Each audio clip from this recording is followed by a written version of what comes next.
dude. I love my boys. Cody, why are you so happy today? Because it's the day you were born? They're not, no, it is. It's the day I was born. I was born 36 years ago today. Hey. 36 years. My God. 36 years, my brethren. The people love it. I've been raining hell on this planet for 36 years. Hell yeah. Yes, you Well, have. happy birthday, sir. And also, happy belated birthday to Jake. Ah, just a few days ago. Thank you. Yeah, belated. We need to shout out the boy. Yeah, first off, I'm original Aries. You might post about Aries, but real Aries don't have to post about it, dog. Let me tell you. When you're that March, that raw dog Aries. Jumping in at the gates. I don't know what raw dog means. Raw dog Aries. It just means uncut, unfiltered. You don't know what raw dog means? Hey, you don't know what raw dog means? I have a son. I know what raw dog means. Whoa, my boys. Dude, I love you guys. I'm not going to lie. I'm a little tipsy. As well, you should be. Yeah. A tipsy-turvy baby. I knew you were a tipsy baby from the moment I set eyes on you. Dude, we also got Ronnie Barnes to shout you a personalized... Dude, Cameo doesn't have shit on me and Ronnie Barnes. I'll tell you that right Dude, Jake, I want you to know that was one of the kindest gifts anyone's ever given me. Dude, especially because like I was in the heat of festival madness and... just getting that from you, it was really, man, thank you so much. Oh, no problem, dude. Cody, you know what that sound means. Cody just came in his pants. It's true. My skinny jeans are soiled. Dude, happy birthday, man. I was happy to do it. I figured when I was there meeting Ronnie, I was like, you know what? Let me get Cody a birthday gift right now. Dude, he was cool. I was like, hey, Ronnie, would you mind like giving Cody a birthday shout out? He's like, no, I'd love to. And then, dude, that's so cool, dude. So cool. He DM'd me personally. Whoa, he did? Yeah, he said, happy birthday. Thank you so much. And I was like, because I shared everything that you guys were posting and stuff. And he said, happy birthday. Thank you so much. And I said, God damn it, I love you, Rodney. That's awesome. Shout out to Ronnie Barnes. Yeah, dude. Ronnie Barnes going in Cody's DMs. You heard it here first. Good friend. I think it's safe to say that we can consider like Ronnie Barnes a friend of the podcast. Friend of the pod, for sure. Yeah, For sure. At the very least, a friend of Cody. Yeah. And by affiliation, a friend of the podcast, but really just a friend of Cody's. We should all pick the host that like we get along with the most, and then have them do an episode. And then participate in Mortal Kombat. You know what would be sick is if you had Ronnie Barnes at your next comedy festival, and you did like a panel with him or something. Ooh, dude, you're a fucking genius. There he is. Yeah, my boy. Which also brings us to today's topic. Comedy Festival. Red Eye Comedy Festival. Dude, I the did second it. one. Second one. Do it. I'm not going to lie, dude. Yesterday, I spent the entirety of the day in bed. I felt like I had been beaten by lumber. Dude, it was tough. Beaten by lumber. It's a very specific. Yeah, very. Dude, have either you boys ever been paddled? Well, no. Also, no. But I feel like being by lumber is more like having a 2x4 broken over your head. That's what I was picturing. Instead of having like your ass paddled by some dominatrix or like a frat bro. Let me tell you. Hacksaw Jim Duggan. It's not that different, Bubby. It's not that different. Dude, but yeah, it was the coolest thing. I'm like, not trying to toot my horn, but I'm really proud of myself. And that's not tooting your horn. You should be. Yeah, be proud. It was the craziest thing I've ever done. Dude, it was insane. Dude, it sounds like it was a raving success. Dude, yeah, raving success. The town loved it, dude. Brittany Carney's flight got canceled last minute because of the wind yesterday. Whoa. Yeah, and so Good Cop, Rad Cop just did another headlining set and fucking bodied the room. It was incredible. Nice. Dude, dude, the whole festival, I'm so grateful to like be surrounded by so many talented people. Everyone from my town bodied their sets. Everyone from Pittsburgh came in and killed. The headliners were like, every headliner was like, it's so cool that you have incredible local talent. I feel so good. I feel like losing my damn mind, boys. Wait, so let me ask you a question. Did you pick who was gonna perform? Like you created the set list? Yes. For every step, be it for the like opening matinee local showcases to the every step of the way was curated by me. Nice.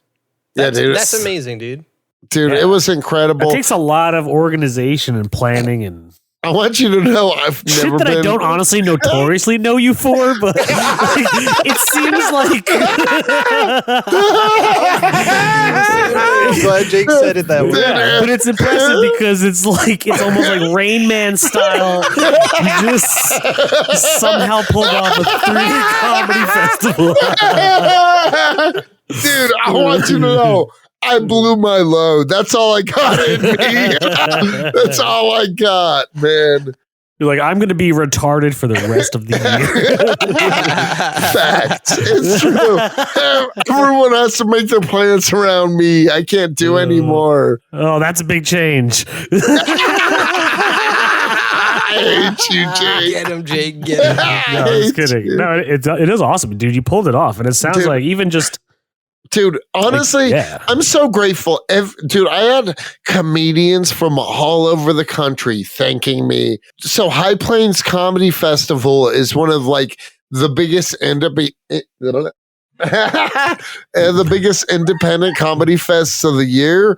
And one of their bookers just like came to check it out and thanked me afterwards and was like, dude, what you're doing is incredible. Wow. Nice. Dude, Sam Tallent literally did 45 minutes of improv, just murdering the building. He roasted me for a good 15 minutes. It was insane. Dude, it was the craziest thing. He looked at me and he was like, oh, he made like fun of my laugh for 5 minutes alone. He was like, why do you laugh like a skeleton trying to escape its grave? And at one point in time, he was like, everybody in this town loves you. Why did they elect a haunted jack-o'-lantern? Dude, he at one point in time, he was like, I hear you're a person who like loves adrenaline and like you're an adventure seeker. And I was like, yeah. And he was like, he's gonna die young. and then everybody laughed, and then he was like, he's gonna hurl his body off of a third floor balcony, and everybody like laughed but kind of tightened up a little bit, and then he was like, don't worry, it's not as dark as it sounds. He's gonna have an open umbrella. He was like, the man's gonna die with whimsy, everybody. Dude, it was insane. It was the best time. I'm gonna send you a text of this dude's face, but there's like, so at the side of the stage, there's like an open window for people who are like in the hallway along the stage to look out of.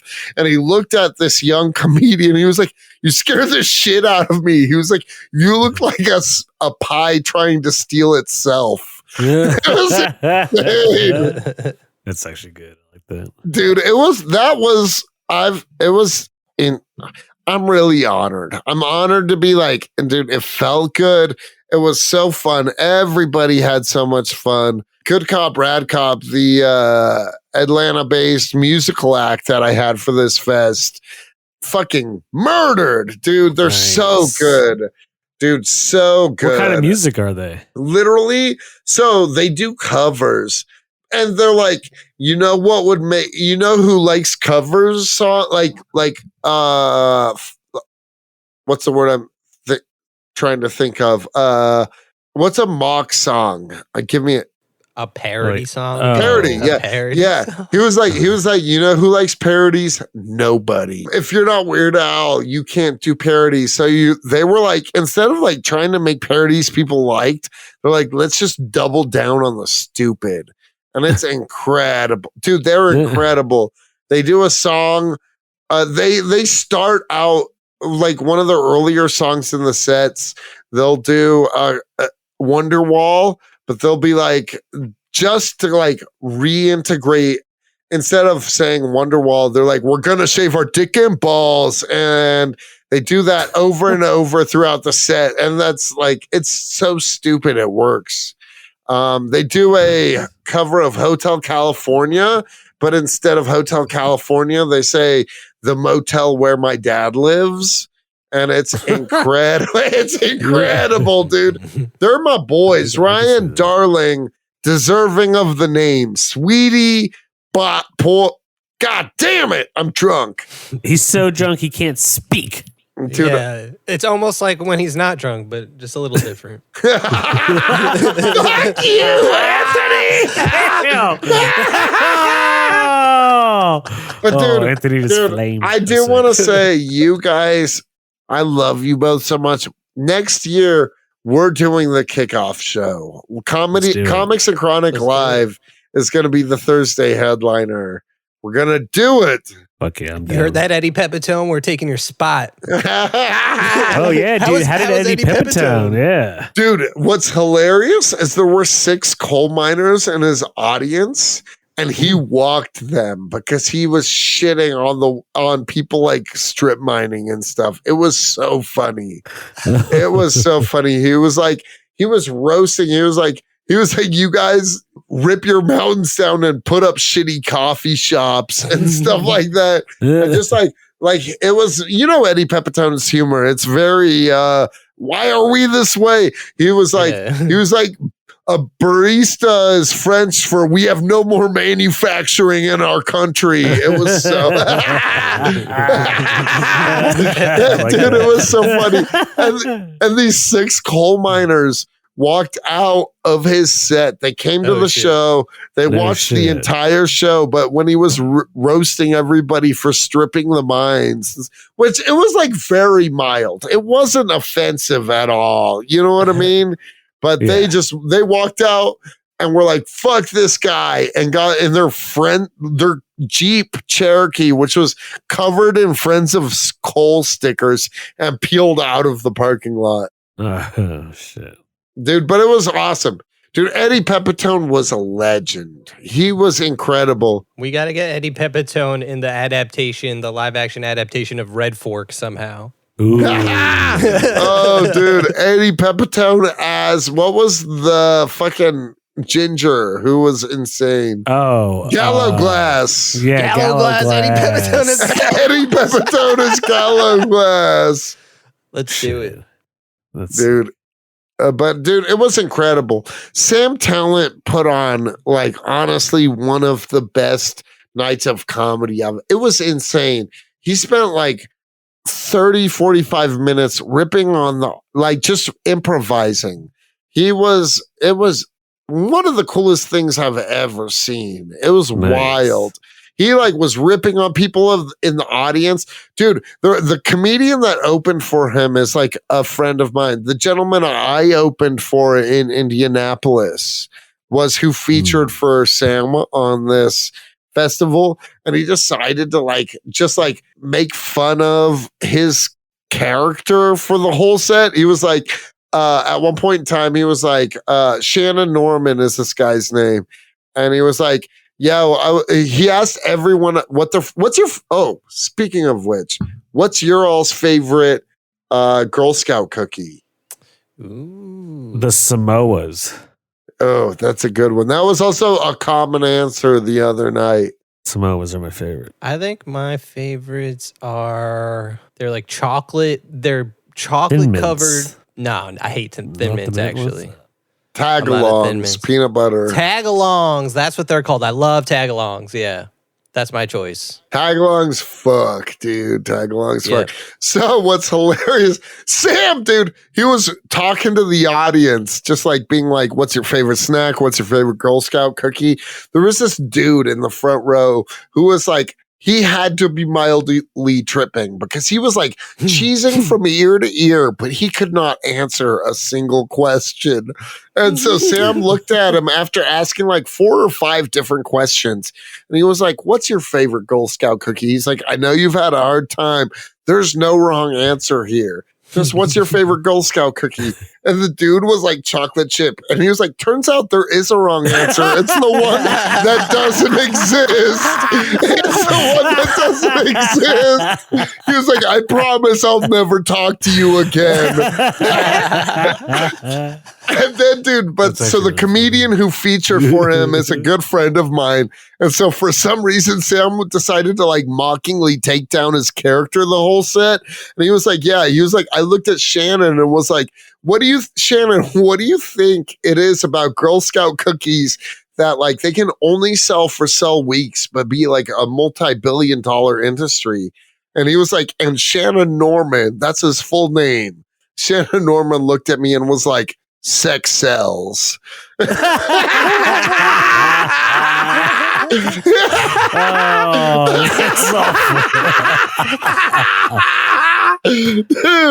it was so fucking funny. He was like, Shannon Norman, everybody. later on in the set, he was talking about like the Holocaust at one point, and he was like, or as Shannon Norman likes to refer to it as, a genocide. He just like kept defaming him the whole night. It was so funny. It was so funny. That's Cody, funny. Do you ever do any crowd work in any of your sets? Oh, for sure. Yeah, I started doing crowd work. I have a crowd work joke that I've been working into my sets where I ask people what if they've seen House of the Dragon, and usually people say yes. And I'm like, yo, what my favorite thing about House of the Dragon is that they incorporate something that we don't like. It's a taboo that we don't normally talk about in society. And then I'm like, do you guys know what that taboo is? And everyone always yells incest. And then I'm like, if you're saying incest, then we're not watching the same pornography. Because I love stepmoms. And then I say I love stepmoms. But yeah, no, my favorite thing about House of the Dragon is that a bunch of kids die. I say a bunch of kids die, and then I'm like, people are like, why? The same story I used to do with Hereditary in 2018, basically, where I'm like, it's just updated with a new reference. Yeah, exactly. Exactly. I don't want to retire that joke yet, you know? Nice. But yeah, that's that, dude. So the fest, it was the, like, I'm proud. What was the highlight of the weekend? Ooh. What was the best moment? Dude, Sam Tallent's set was insane. He literally had people like in tears, crying, buckled over. He had the entire audience like fucked up. He was like, it was insane. That was probably the highlight. Good Cop, Rad Cop coming in as the backup headliner and then like destroying the crowd was so funny. Olivia was there and she was like, she said one of her favorite moments was I was getting ready to leave from Good Cop, Rad Cop, finishing that like headlining show that I was talking about that they filled the spot for. And she was like, we have to leave now. I have to get over to Eddie. And then I was like, oh shit. I love watching Dave take his shirt off because that's a part of their like closing set is a dude takes his shirt off and they do a song together without his shirt. Because it's a duo. Good Cop, Rad Cop is a duo. But that was one of my highlights. Dude, it was magical. It was like, one of my friends who's a comedian was like, this is the coolest thing that's happened to me since I was young, because it feels like we're at Cody Cannon summer camp. And, awesome. So it was just like really cool bringing comedians from all over the country and then like taking shots of tequila and hooting and hollering and running amok all over Morgantown and showing them all these places that mean so much to me. You know what I mean? It's like a big give and take of me being like, hey, here's my favorite thing. Here's my favorite place. Just like fuck each other for an entire weekend. So yeah. Nice. Do you pay these comedians? The headliners, yes. Yeah. All of the like submissions and people who weren't doing headlining sets, they got catered. I got multiple restaurants to cater throughout the weekend. Nice. And so they got food, and then I bought like multiple bottles of tequila and cases of beer for everyone to share, kind of thing. But like that's it. Unless you're Eddie Pepitone, Sam Tallent, or Good Cop, Rad Cop, you did not get paid this weekend. Yeah, but I bet they had a great time and they got some good exposure. Yeah, exposure, connections, dude. That's the big part of festivals is that you meet the Vince McMahon of this group. I didn't realize. But what I'm saying is that like really a big part of it. I did that festival in Chattanooga in the fall, and yeah, my set sucked because I did like a random 4 p.m. on a Sunday, but everybody but the experience was the entire rest of the weekend, just hanging out with people, getting to know where people were from, hearing incredible comedians just tell silly jokes. Dude, it was the silliest of times. There was one, after the first night, a bunch of comedians stole a bunch of puppet doll things from the local gas station. And then we just had a doll fight. And we're like, it was so fun. It was just like a bunch of, that's why you guys need to headline next year, is because it's a bunch of fucking idiots just cackling. Whoa, we're going from openers to headliners?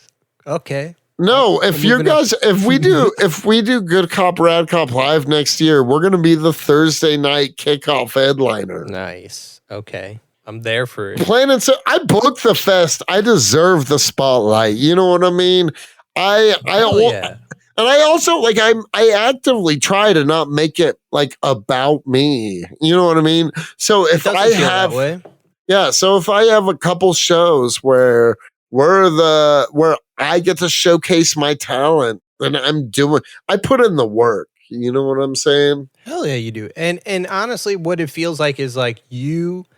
And it's every time, everybody listening to this episode could go back to episode 1 till now, and throughout the years, you've been saying anytime a comedian comes to West Virginia, they're telling you, they're like, look what you've done here. Like, you've created this niche, you've created a stop for comedians to come now that wasn't here before Cody Cannon. And they're telling you this, and they're telling you you're doing a fucking great job. Like, that's what you're doing. And I think that everyone telling you that just should reinforce the idea in your mind that you're fucking dude, the comedy king of West Virginia. Let's say it right now. That's who you are, dude. Dude, I'm crushed. I'm not even trying to play. I'm proud of myself. You're like the Steve Harvey comedy king of West Virginia. Yeah, literally.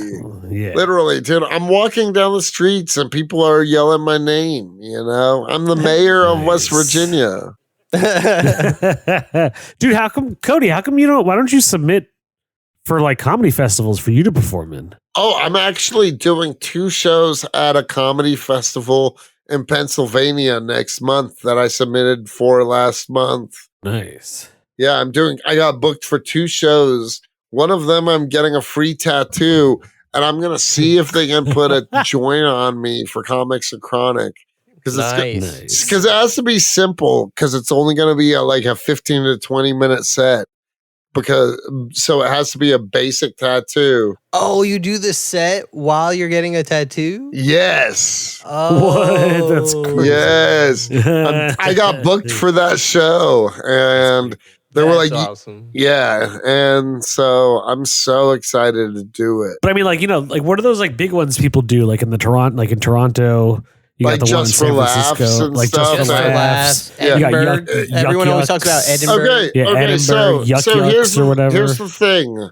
If you want to get through those, I have to get past the places like Comedy Store and Comedy Cellar, which means that but I mean, what if you keep doing what you're doing with this Red Eye Comedy Festival? Like, do you really have to go through those channels, or can you eventually people start? Oh yeah, Cody Canyon, West Virginia. You do Red Eye Comedy Fest. That's definitely so. That's the path I've chosen.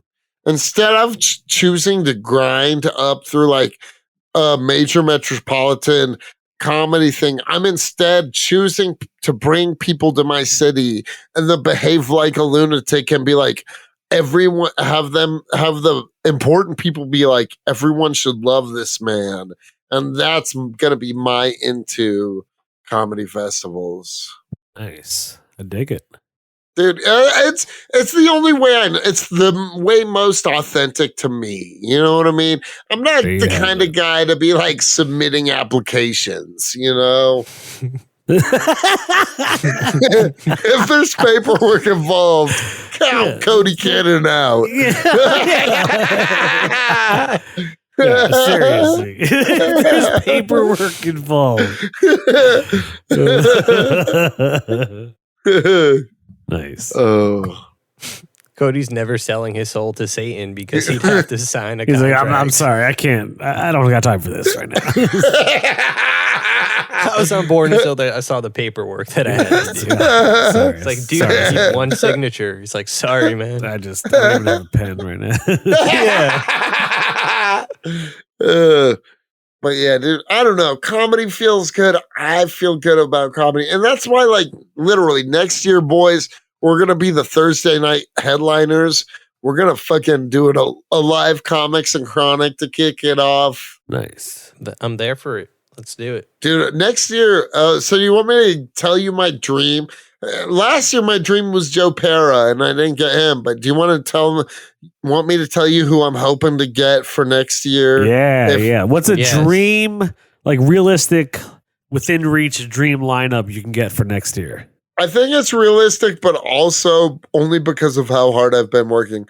Okay, so instead of doing early show podcast, late show somebody, I'm going to try to do early show Dave Attell, late show Dave Attell, because the early show will definitely sell out. Yeah. You know what I mean? So I'm going to do Dave Attell for both? Yeah, Saturday. Okay. Kickoff show, Comics and Chronic the night before. And then Sunday, headlining the brewery where I had Brittany Carney tonight. I want to have, do you guys know Irene 2? Nope. Dude, she's incredible. She's so fucking funny. I want to get Irene 2 to do the brewery and then to close out the whole thing. Just because. So if I'm being honest, Eddie murdered, but during his set, multiple times he was like, "You're making me work, West Virginia," which was funny in itself. You know what I mean? But it made me realize that the end show has to be the most high energy. Yeah. I get it. Because everyone's hungover, everyone's tired. You know what I mean? So I'm going to try to have. You got to close out with a bang. Somebody who's young and ready to just take people on a trip. Yeah. Fresh. So I'm trying. Honestly, I don't know that he's hot, but Rory Scovel is who I want to get. I don't know who that is. Dude, he's very Sam Tallent-esque in that he does a lot of improv during his sets, a lot of riffing with the audience. Yeah. In the funniest way. He has one of my favorite bits, which is something that we're going to talk about. But he has one of my favorite bits. You remember years ago when John Oliver had that live from New York John Oliver show or whatever? The show where he did a stand-up. He was the host and there would be other comedians. And the backdrop was the New York subway system map or something. It was John Oliver's something or other. It's a stand-up show. I believe you. I just don't remember. I don't remember it. Well, it came out, but Rory Scovel had a bit. He did it in 2010 or something like that. And he had a bit where he came out on stage. First thing he says, he's like, "They say it's not Adam and Steve, it's Adam and Eve. But I wish it was Adam and Steve, because Steve wouldn't have been so dumb to talk to a fucking snake. And then he just goes on to be like, women are dumb. Am I right, fellas? Am I right? Where's my dudes at? And it's so silly. It's one of my favorite stand-up bits that goes viral every few years. I'm gonna send it to you boys after we record this, you sleepy dummies. So what are some of your favorite stand-up bits? I like Mitch Hedberg a lot. Well, yeah, you do dude. like Mitch Hedberg a lot. Dude, yeah. You'd be sharing a lot of Mitch Hedberg, and I respect that about you. The first comedy album I ever listened to was one of Mitch Hedberg's. Like, that's the first time I'm like, whoa, comedians could have albums? Like, Oh. Did you see Sheng Wang's newest album on Netflix? I think that's what. I hope I'm not being racist. Yeah. I hope. No, the part that confused me was newest album on Netflix. Or not an album special. No, it is Sheng Wang. It's Sheng Wang. Okay. Okay, it's not Shang-Chi. Netflix. Ooh, you guys are about to be. Do you guys use BeReal? You're about to be part of mine. No, I don't. You know what's weird? I heard about it and then I was like, what the fuck is this shit? I don't care. Then I tried downloading it and someone had already had an account named Tony Nacho or Mr. Tony Nacho. And I was like, that's weird. Like, why does someone already have that? The ops, So bro. I was like, fuck BeReal. I like BeReal, the rapper.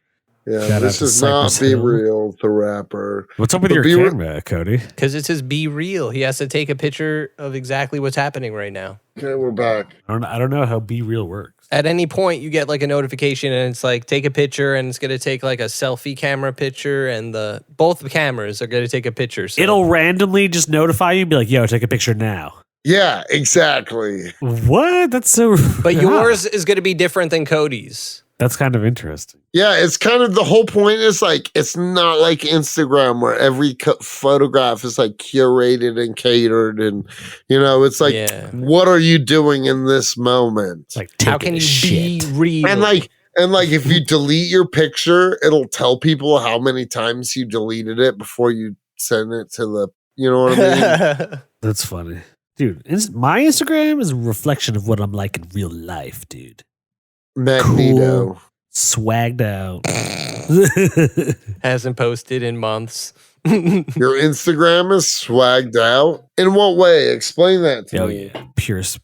Yeah, let's do an Instagram check on Jake right now. Swag is in the eye of the beholder. What does that even mean? That's true. First picture. That's a pretty swagged out picture. It means that who are you? Like your swag is different from my swag, which is different from Anthony's swag. Doesn't mean we are without swag. Ooh, true. That's a great Big point. facts. See? Big facts. All right. Walk another mile in another man's swag before you judge him.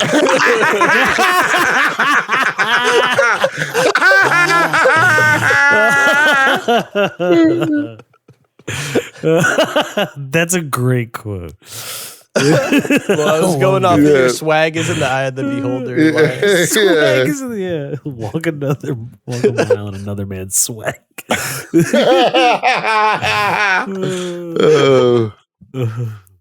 All right, guys. So if you could build your own comedy festival, who would be your ideal dream headliner?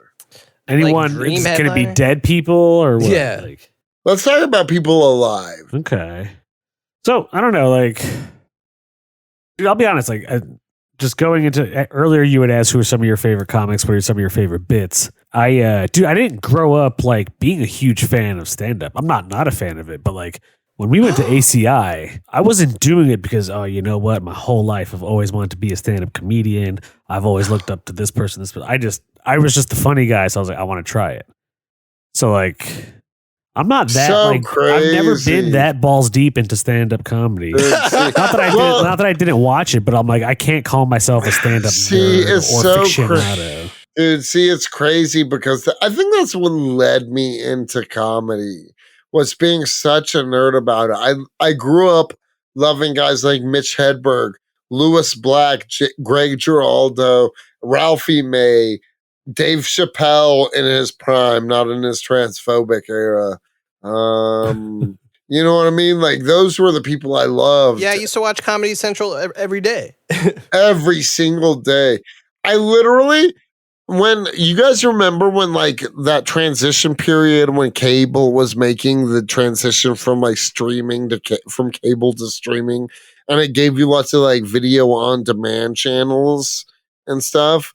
I used to look up Comedy Central specials as a kid and watch Comedy Central specials. And like, I remember even like, it's cringy to say now, but I fucking loved Dane Cook. Oh god, I fucking I was a fan of Dane Cook when I always was younger. hated Dane Cook. See, I was a fan, but I give him props because he built his own changed the following game organically and changed the game hardcore. No, he did, but he was also like he was one of the few people, or it had just come out around when he was getting started, so he utilized MySpace to a fucking T. This is like an actual like fact, and he's like one of the first comedians to ever do stadiums like that. That was his thing.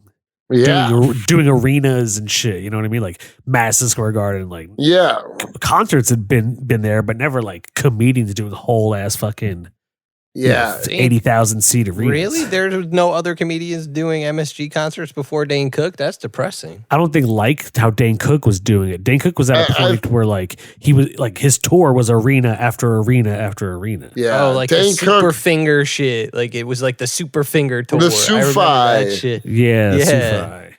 It was just like, yeah. No, but don't get me wrong, like I hated him in retrospect, but like at the time, breaking new ground. Yeah, he was pretty big. No, like I used to watch Comedy Central Presents all the time, and like what led me to ACI is because I truly believed I was going to be a stand-up person until I actually tried to do stand-up, and I was like, damn, better to watch from afar when it comes to stand-up for me. I'll be in the audience. Oh, dude, I hate that because I think both of you guys have bits that I remember very vividly. And to this day, like, I think you guys were both incredible comedy writers. And yeah, some of the jokes wouldn't translate well to the modern era, but they were still well written. If I was doing a set now, I'm starting from scratch 100%. You know, like I'm not touching any material. I only use one joke from ACI, and you know what it is, Anthony. Yeah, I love that one. But no, that works. It's funny. It's always been funny. I feel like I never, like, this is what I've never grasped about stand-up, and maybe it's like so obvious that it's just, maybe it's easier for other people, but like, when you do stand-up, Cody, you're so yourself on stage, you know? Like, it's like no one else could do your material. It's just your life. But it's not necessarily that you're being personal. You can be, but it's not like you're like bearing your soul on stage. You're just being yourself. And I feel like to do that, it takes huge balls because like, yeah, when it works, it's hilarious. Everyone's laughing with you. But when it doesn't work, you're just like, ugh, like you feel naked and like, I don't know. It just doesn't, it hurts. Like, I don't know how much rejection I could handle. You know, I like to think I could handle enough, but like I bombed really bad once and it like really fucked with me. Like, not to say I'm never going to do stand-up again, but, like, to do what you do year after years, like, it's hard. Like, and to be good at it, I think, is even harder because then, like, you know what works and then you keep making it better. I don't know. That's how I feel about stand-up. It's kind of intimidating in that way, you know? Like, I feel like it really takes dedication that I don't know if I could give it. Nice.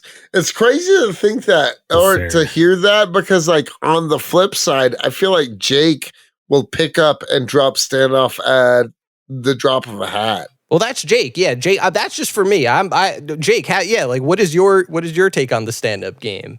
Honestly, I thought I was great at it, and I still do. I still think if you, Jake, you're so funny.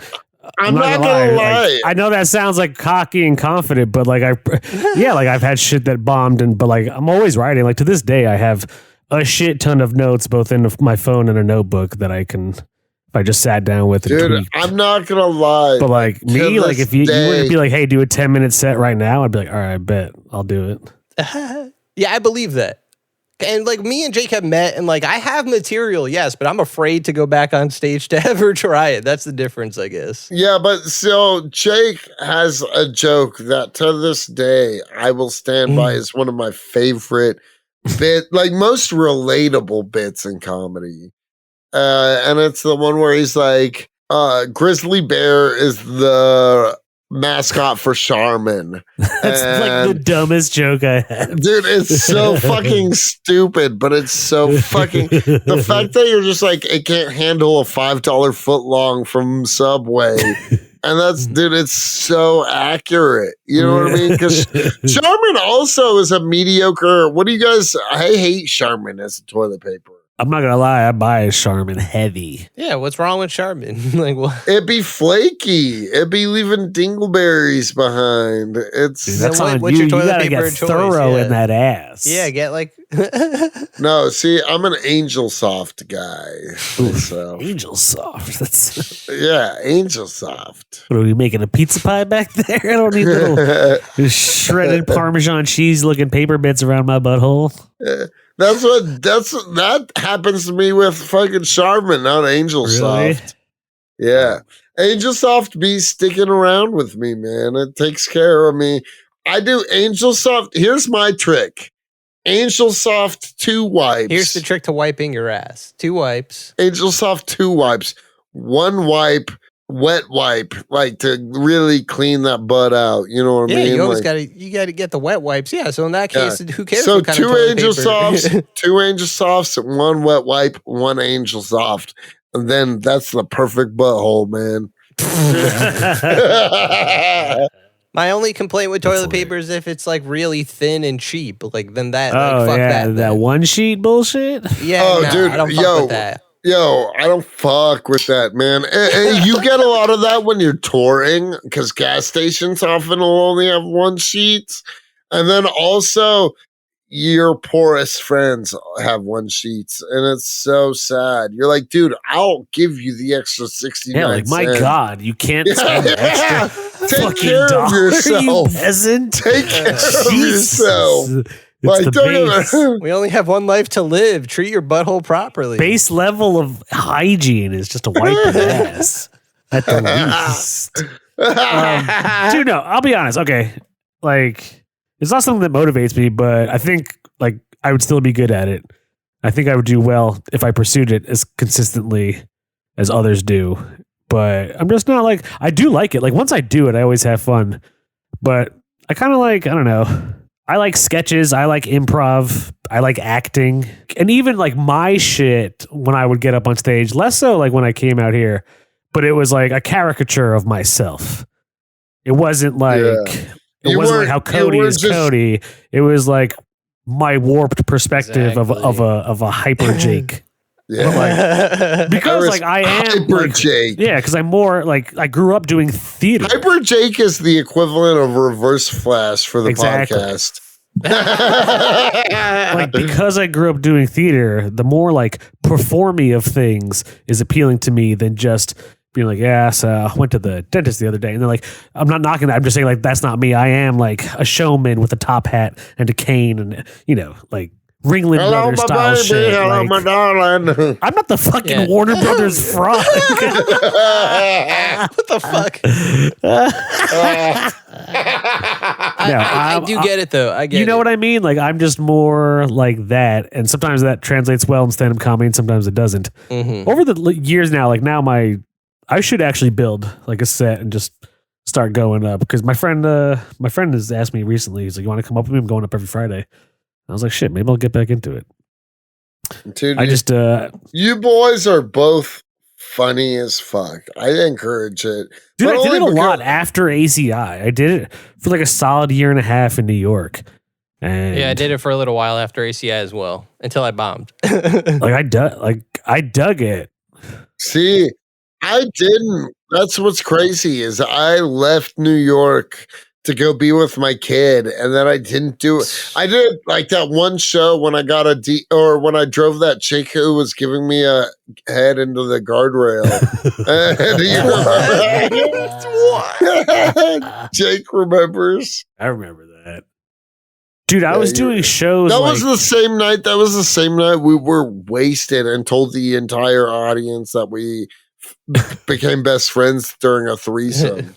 That's true. I totally blew that spot up while in front of an entire bar. It was incredible. Like I did like a handful of shows after ACI. One of them, Jim Gaffigan was on. You know, that was pretty cool.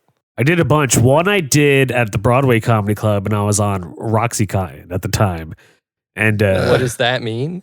It was like Roxy is like a step down from Oxy. Yeah, it's a step down from Oxy.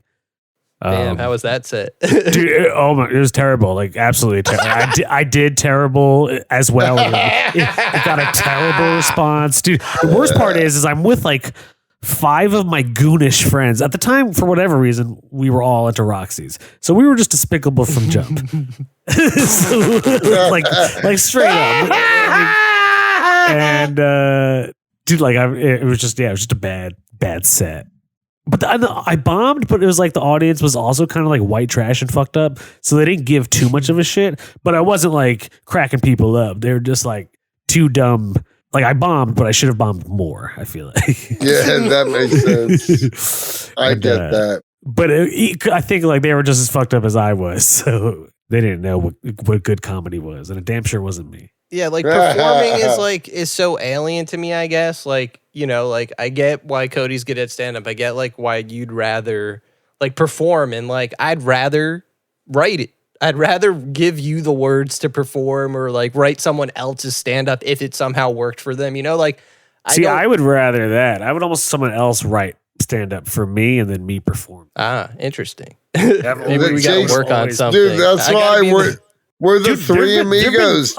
For a long time now, I've debated asking you to like write me shit, but I thought you would say no. Dude, but I want to experiment. Who, me? Jake's the performer. Anthony's Jake's the performer. Anthony's the writer. I'm the hybrid. I'm the middle ground.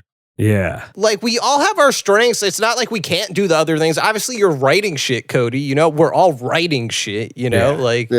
Yeah. I think I have fun. Like I've done we've all done sketch comedy. I love sketch comedy. I love like sketches. It's what I focused on most after ACI. Like I had 2 YouTube channels. I made as many sketches as I could with the resources I've had at, you know, different points of times in my life. Like Jake, we made sketches. Like it's hard to do all this stuff like when you're not making money from it and when it's just kind of like a dream that you got to motivate yourself to do. So like that's why, again, like I respect that, Cody, you're not only at this level as a stand-up, but like you put out this fucking fest 2 years in a row, getting bigger and bigger. Like we talk about it all the time and we see it. Like, fuck, I wish I had more beer, but fucking cheers to you, man. Seriously. Cheers, man. I love my boys, dude. I was determined to podcast on my birthday. I wanted to spend time with you guys. Dude, you're my best fucking friends. I love you so much. I couldn't be happier with the pod. I couldn't be happier with my friends. I couldn't be happier with... Did you listen to today's episode? No. I'm going to be honest. No, you fake fan. Man. Oh, we dedicated it to you. In my defense, I didn't even know what was happening until today. Well, it's a surprise. That's the point. You should check it out. We mentioned you a few times. Yeah. Oh, I'm gonna check it out. Don't worry. I just was busy getting pussy earlier. Do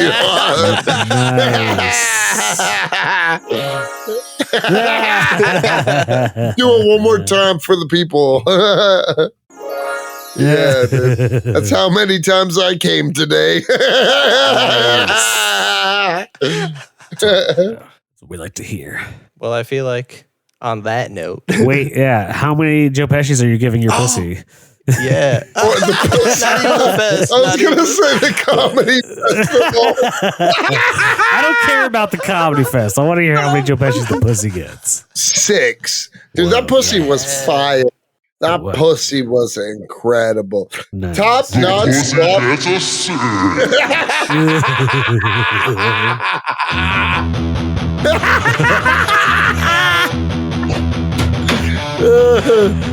awesome. Dude, I love you guys. Dude, thank you. I'm sorry. I'm shitty right now. I'm drunk. And I love you boys. You guys are literally my 2 best friends in the world. And dude.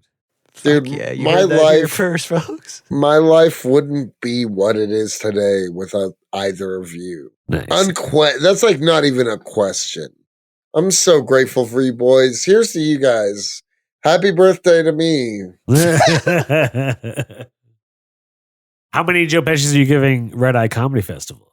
Dude, 6 also. Nice. I'm not just saying it because, dude, I really worked hard to make sure everyone had fun. We all got shit-faced. We all got wild. The people loved it. People were chanting Red Eye in the street. We love Cody Nice. Cannon. They didn't, but we can pretend they did. No, I thought that'd be cool. No, so people were chanting in the street, but it wasn't Red Eye in the street. We love Cody Cannon. It was just like, we love the party, which is the same thing. Exactly. So we might as well be. Exactly. We love Cannon. Dude, thank you, boys. I love you, boys. We're gonna Snagglepuss tomorrow.